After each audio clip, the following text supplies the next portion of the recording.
제가 하이를 설립한 게 2016년 12월 1일입니다. 그때가 제가 딱 나이가 55세가 됐었을 때예요. 그때 이제 무슨 생각을 했냐면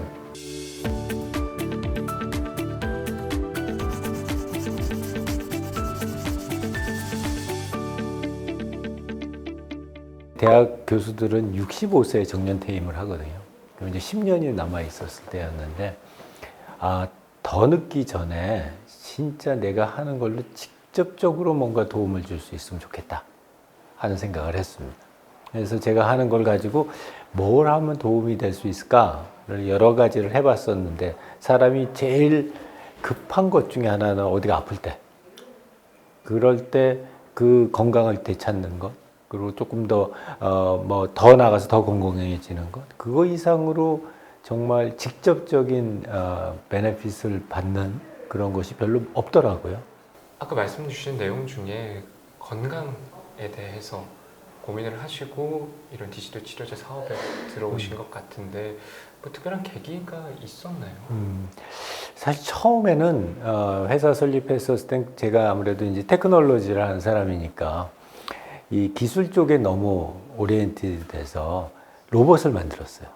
그 로봇이 집안에서 일어나는 일을 잘 살피다가 어떤 이상사태가 발생하면은 뭐 엄마 아빠한테 연락해 주든지 할머니 할아버지한테 연락을 해 주든지 이런 형식의 그런 로봇을 갖다가 만들었었는데 쫄딱 망했어요.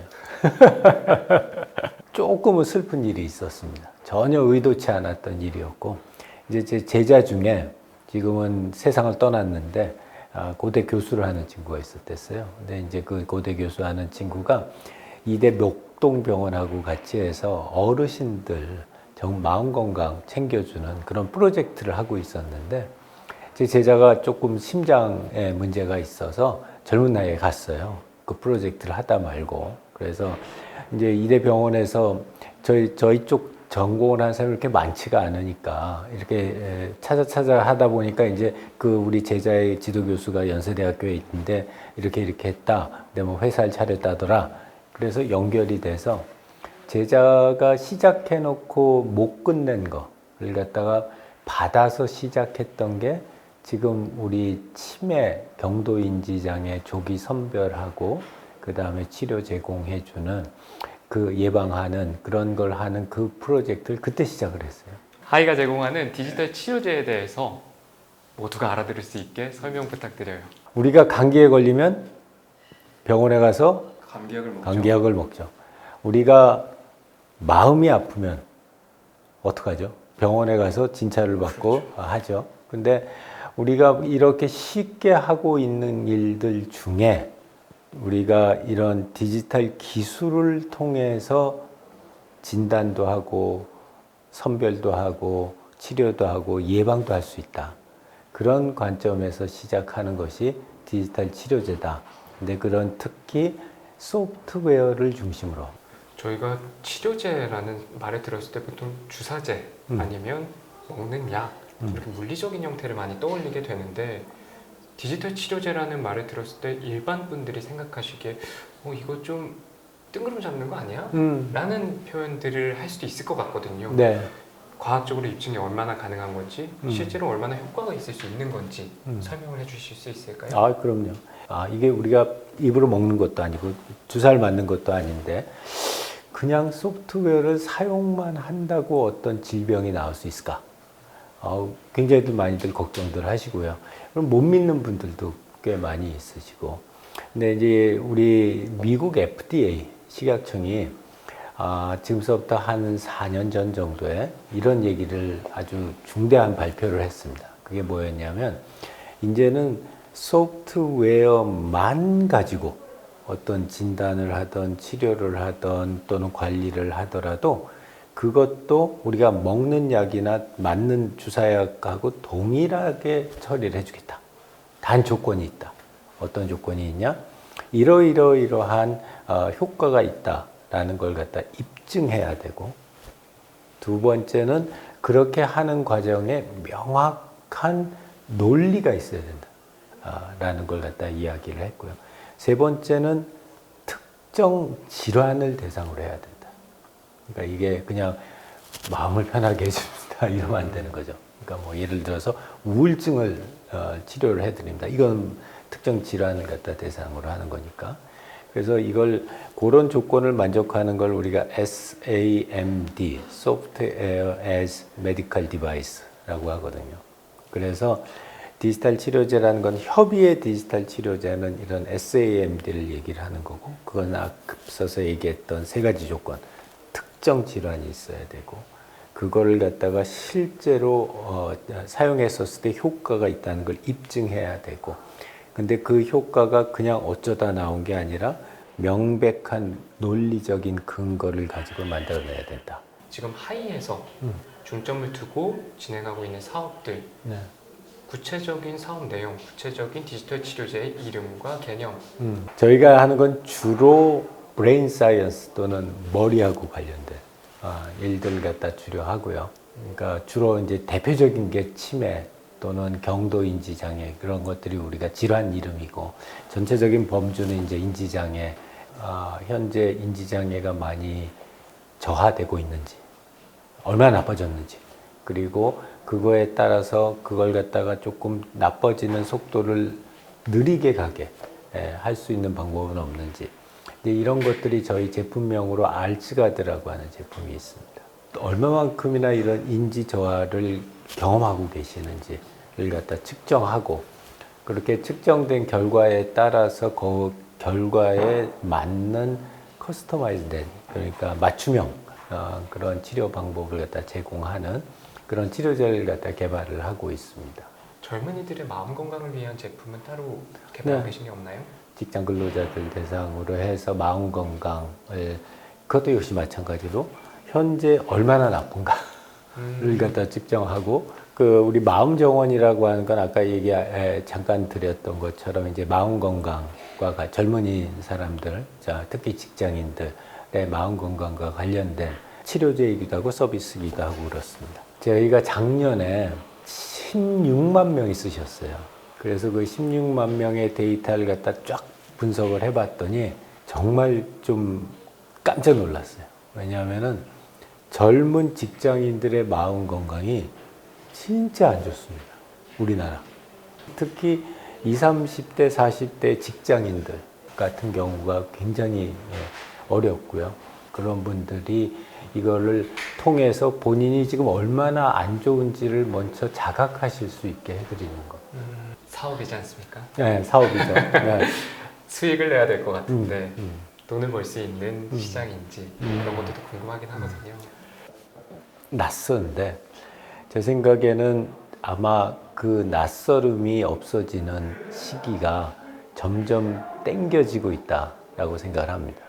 그러면 우리가 일반적으로 감기 걸리면 약국에 가서 타이레놀 사 먹듯이 자기가 마음이 조금 아프면 해가지고 이걸 갖다가 가동시켜 가지고 쓸 수도 있는 거죠. 그래서 이제 그렇게 좀 어려움을 많이 겪는 분들 대상으로 해서 먼저 시작을 하고 있고요. 그 매출이 내년, 내후년 갈수록 더 빠른 속도로 늘어날 거라고 생각을 합니다. 어떤 어려움을 겪고 계시고 어떻게 해결하려고 진행 중이신지 두 가지 여쭙고 싶은데요.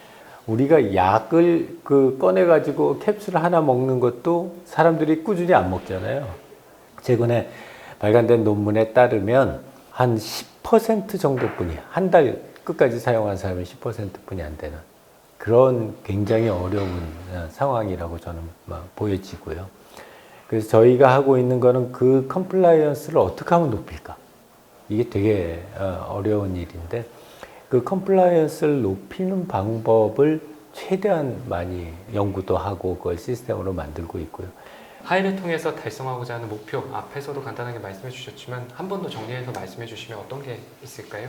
이런 말을 써서 디지털이 주는 새로운 안녕이다 라는 표현을 썼는데, 그 표현의 의미는 우리가 지금까지는 디지털이라고 하는 게 어떤 일의 능률을 높이기 위해서 또는 뭐 게임을 하기 위해서 이런 용도로 사용했는데, 이 디지털이라는 게 우리의 안녕을 높여주는 방식으로 사용돼야 되지 않나 하는 생각을 해서 내려가서 낙원상가를 걸으며 네. 교수님의 개인적인 아, 얘기를 그랬어? 조금 더 디지털 치료제 기업이 네.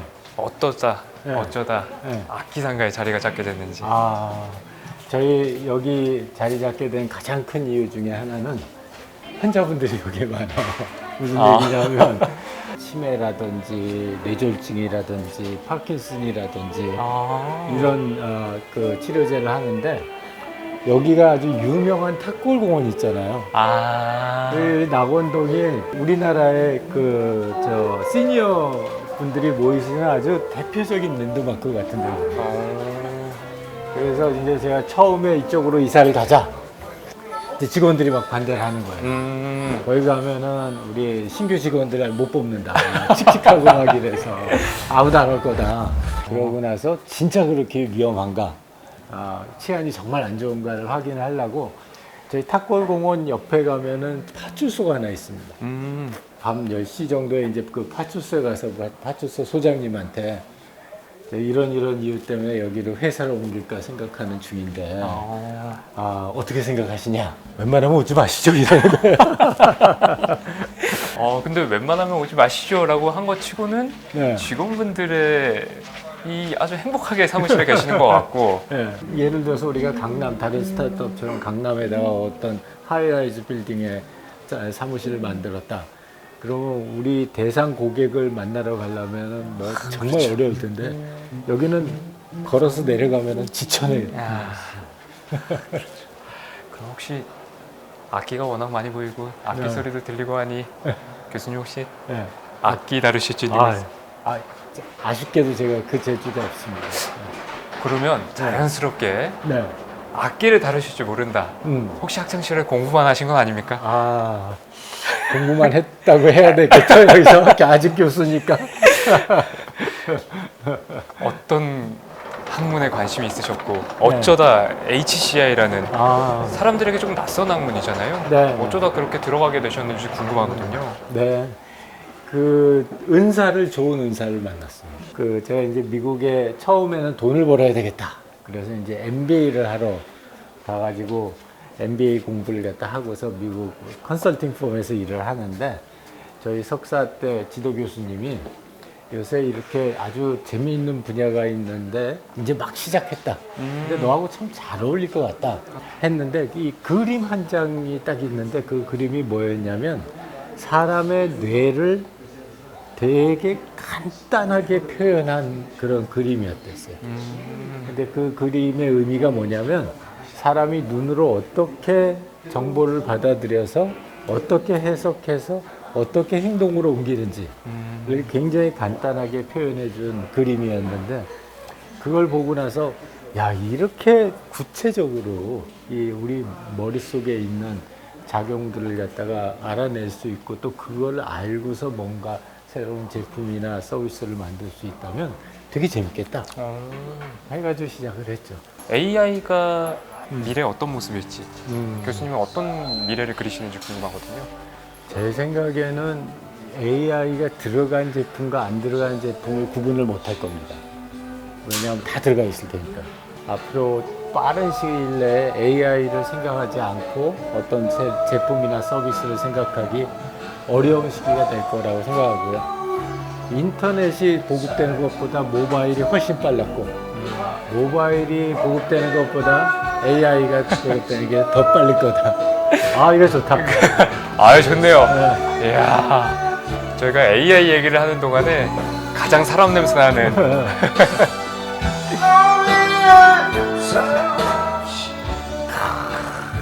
이 동네만에. 그렇죠. 이 동네만에. 제가 일부러 부탁한 것도 아닌데. 그렇죠. 저기는 AI가 들어가지 못하겠죠? 저기도 들어가죠. 저기도 들어가나요? 아까 말씀드렸던 마음 정원 그 서비스 안에 보면은 사람들은 자기 목소리로 치료 스크립트를 녹음을 하는데 마음 정원에 있는 안에 있는 AI 변조 시스템이 그 사람이 가장 듣고 싶어하는 본인의 목소리로 자동으로 변조해서 들려줍니다. 그러니까 저분이 저렇게 노래를 갖다 하시는 것도 저 안에 AI가 잘 변조해가지고 박자도 맞춰주고 음정도 맞춰주고 그럴 수 있죠. 정말 AI가 안 들어가는 영역이 없을 것 같고 그럼 AI 정말 갑자기 정말 뜬금없이 완전히 딴 데로 한번 가볼까요? 네. AI로 음. 인류의 위협, 어. 인간의 직업을 뺏고 아, 예. 인간의 실존을 위협하는 어떤 존재로까지 나아갈 수 있을지 이건 정말 별개로 한번 그냥 여쭙고 싶네요. 저는 AI가 툴이지, 그게 어떤 목표가 아니라고 생각하거든요. 쓰는 사람의 문제지, 기술은 중립적이다, 가치 중립적이다, 그렇게 생각을 합니다. 그렇죠. 사실 저도 직업의 위협을 느끼는 혹시 그냥 내가 꿈꾸는 삶이 있다면 마음적으로도 그렇고요. 네. 한 20년 전에 충주에 있는 시골 부모님 댁에 소나무를 365그루를 심었어요.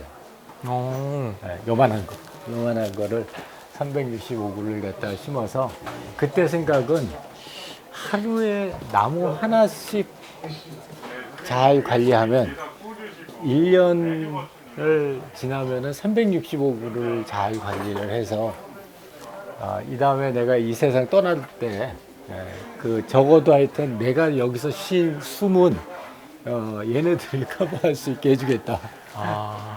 제일 좋은 치료법 중에 하나는 자연에 의한 치료인 것 같아서 그 자리를 갖다가 그런 어떤 힐링이 필요하신 분들, 그런 분들이 서로 나눌 수 있는 그런 장소로 만들었으면 좋겠다. 디지털만 하는 거는 내 직업이지만 사적인 생활에서는 그렇게 했으면 좋겠다는 생각을 하고요. 꿈이 하나 있다면 제가 우리 직원들한테 이 얘기했더니 우리 대학원생들한테도 이 얘기했더니 막 다들 막 되게 두려움에 떨대는데 제가 꿈이 있다면 저는 과로사다 그랬어요.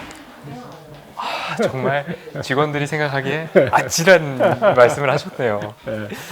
아마 민경이도 거기 있었던 것 같아요. 그래서 제일 원하는 거는 일하다가 어느 날 갑자기 예측 없이 가는 거. 그런 생각을 많이 해요. 내가 사는 걸 가장 풍족하게 재밌게 하는 건 어떤 게 있으세요? 저를 가장 재밌게 하는 거. 그런데 진짜 좋아하는 게 뭘까? 근데 정말 많은 분들이 저보고 하지 말라고. 연금 나오는데 연금 가지고 여행 다니고 그러고 있지. 뭐하러 이 사서 고생을 하느냐 하시는데. 그래서 저도 곰곰이 그럼 뭘 내가 제일 좋아할까 하고 봤더니 저는 사람하고 같이 일해서 뭔가 만드는 걸 좋아해요. 사람들을 만나고 그 사람들하고 뭔가 이 많은 이야기를 하고 그걸 통해서 뭔가 없었던 걸 만들어내는 그 과정이 너무 좋아하는 것 같아요. 있다라는 인터뷰 코너 제목인데요. 네. 있다 없다로 1,000억이면 이 사업체 팔 수 있다 없다. 있다. 교수님. 네. 있다. 네. 하이에 있는 식구들, 또 하이에 있는 우리 임원들, 식구들이 가장 큰 자산이다. 그 사람들 데리고 하이만 하는 건 너무 아깝다. 무엇과 무엇을 잇다. 하이는 무엇과 무엇을 잇는 기업일까요? 제일 첫 번째 생각난 건 사람과 인공지능을 잇는 기업. 이어서 사람의 건강과 질환을 치료하는 그런 기업. 이 하이가 휴먼 AI 인터랙션이니까. 사람과 인공지능을 이어서 결국에는 사람의 건강을 위하는, 사람의 안녕을 위하는 네. 기업이 되는 거겠네요. 네. 오늘 인터뷰는 네. 여기까지만 하면 될 것 같습니다. 감사합니다. 수고 많이 하셨습니다. 감사합니다. 어이.